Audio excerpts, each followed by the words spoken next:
ناظرین، پاکستان کے اندر جو سیاست ہے وہ ہر وقت کسی نہ کسی ڈیل یا ڈیل کے ارد گرد گھوم رہی ہوتی ہے، اور جب سے former first lady Bushra Bibi بانی پی ٹی آئی کی محترمہ کی جیل سے رہائی ہوئی ہے، تب سے لے کے آنورڈ جو ایک موضوع زیر بحث ہے کہ کیا یہ رہائی کسی ڈیل کا نتیجہ ہے، کیا بشرا بی بی کا پشاور میں رہنا وہاں پہ پاکستان تحریک انصاف کی حکومت ہے، کسی پلان کا حصہ ہے، یا پھر وہ اپنے تمام تر مقدمات جو ہیں میرٹ کے اوپر انہوں نے لڑے اور اتنا عرصہ جیل کے اندر گزارا، اور اس کے بعد پھر ظاہر ہے جب کوئی اور کیس باقی رہ نہیں گیا تھا تو عدالتیں کیسے ان کو جیل کے اندر رکھ سکتی تھیں، ان کو ضمانت ملی اور وہ پشاور چلی گئی۔ پاکستان کی سیاست کی ناظرین کچھ ایسی تلخ حقیقتیں ہیں کہ جیل کے اندر رکھنا ہو اگر تو MP03 سادہ سا قانون ہے، ڈپٹی کمشنرز کے پاس موجود ہے، اور ہماری موجودہ پنجاب حکومت نے یہ بحال بھی کر دیا ہے اختیار ڈپٹی کمشنرز کا کہ آپ کسی بھی موقع کے اوپر وہ لگا سکتے ہیں، اور ہم نے ماضی قریب کے اندر دیکھا کہ کسی بھی سیاستدان کو اگر جیل کے اندر رکھنا مطلوب ہوتا تو وہ جو MP03 فوراً سے پہلے اس کو انوو کیا جاتا اور جیل ہو جاتی۔ اب یہ ہماری سب سے پہلی سٹوری ہے آج ہمارے پروگرام کی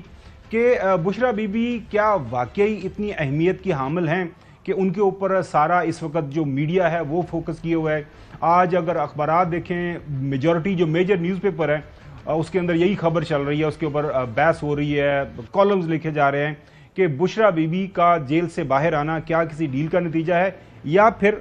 میرٹ کے اوپر وہ آئی ہیں۔ لیکن اب معاملہ اس پہ یہ ہے کہ حکومتی جو وزراء ہیں وہ خود اس سارے معاملے کو جان بوجھ کے کنفیوژن کا شکار کر رہے ہیں، یا پھر یہ بھی ایک اسٹریٹجی کا حصہ ہے، یا ہو سکتا ہے کہ ان کے پاس یہ ایک خبر ہو، پکی خبر ہو۔ خاص طور پر ہمارے جو ہیں خواجہ آصف صاحب، آپ کو یاد ہوگا ماضی میں جب پاکستان تحریک انصاف اور اس وقت کی اسٹیبلشمنٹ کے درمیان ون پیج کا بڑا ڈنکا آپ کو پتہ ہے سننے کو ہمیں ملتا تھا، دیکھنے کو ملتا تھا، اور جو ہے خواجہ آصف صاحب نے وے بیک 2019 کے آخر میں ایک بیان دیا آن دا فلور آف ہاؤس۔ انہوں نے کہا کہ پاکستان تحریک انصاف والوں کو علم ہی نہیں ہے کہ ان کے ساتھ ہونے کیا جا رہا ہے، اور اس کے بعد 2-3 years down the road April 2022 کے اندر ناظرین ہم نے دیکھا کہ کس طرح پاکستان تحریک انصاف کی حکومت کا خاتمہ ہو گیا۔ اکثر وزراء اس وقت پاکستان تحریک انصاف کے ہمیں 2023 کے الیکشن کی بات نہیں کیا کرتے تھے، 2028 کے الیکشن کی بات کیا کرتے تھے، لیکن وہ یہ بھی کہا جاتا ہے نا کہ week is a long time in politics, تو week is a long time in politics. اب اس وقت کیا کہا تھا خواجہ آصف صاحب نے، یہ آپ کو سناتے ہیں، اور اب کیا فرما رہے ہیں یہ بھی آپ کے سامنے رکھتے ہیں۔ ہو جائیں گے الیکشن، فکر نہ کریں، آپ صبر کریں، الیکشن ہی ہوں گے اور جلدی ہوں گے، ہماری ڈیمانڈ پہ ہوں گے انشاءاللہ تعالی۔ آپ کو وہ پتہ نہیں جو ہمیں پتہ ہے۔ چلیں جناب اسپیکر، جو اقتدار میں ہوتا ہے وہ سب سے زیادہ کم انفارمڈ ہوتا ہے، ان کو نہیں پتا، ان کے اوپر جب چھت گرے گی پھر پتہ لگے گا ان کو کہ چھت اوپر گر پڑی ہے۔ ناظرین، یہ جب بیان دیا تھا اس وقت خواجہ آصف صاحب نے، ود ان اے منتھ اور سو محترم ہمارے تاحیات قائد پاکستان مسلم لیگ نون کے صدر نواز شریف صاحب، آپ کو پتا ہے کہ ان کے پلیٹلیٹس تھے، ود ان اے ویک بتایا جا رہا ہے، پروڈیوسر صاحب سوری فار کریکشن، کہ وہ ملک سے چلے گئے۔ ایک اسپیشل آپ کو پتا ہے کہ سجی سجائی ایک نئی دلہن کی طرح ایک ایئر ایمبولنس آئی،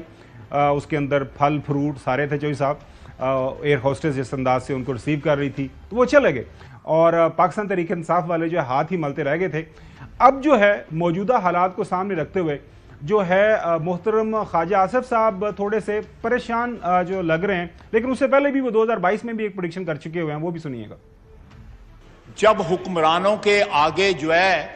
وہ تلیاں مارنے والے اور مانگے مارنے والے جڑے گئے نا بندے کٹھے ہو جانا، خوشامدیوں کا ٹولہ کٹھا ہو جائے، ان الیکٹڈ لوگ آ جائیں، تو پھر جو ہے جناب چیئرمین، تو پھر ان حکمرانوں کا جو ہے آخری وقت آنے والا ہوتا ہے ان کے اقتدار کا، ان کے اقتدار کے اوپر سورج غروب ہونے والا ہوتا ہے۔ آپ کا اقتدار جو ہے منہ کے بر گرے گا، اور لمبی دیر نہیں ہے، خطرے کی گھنٹیاں بڑھ جائیں۔ 12/1/2022 اور اس کے بعد اپریل میں ناظرین few months down the road آپ نے دیکھا جو پاکستان تحریک انصاف کے ساتھ ہوا۔ اب جو بشرا بی بی کی رہائی کے بعد خواجہ صاحب انگریزی میں کہتے ہیں is having a little melt down, وہ پریشان ہے۔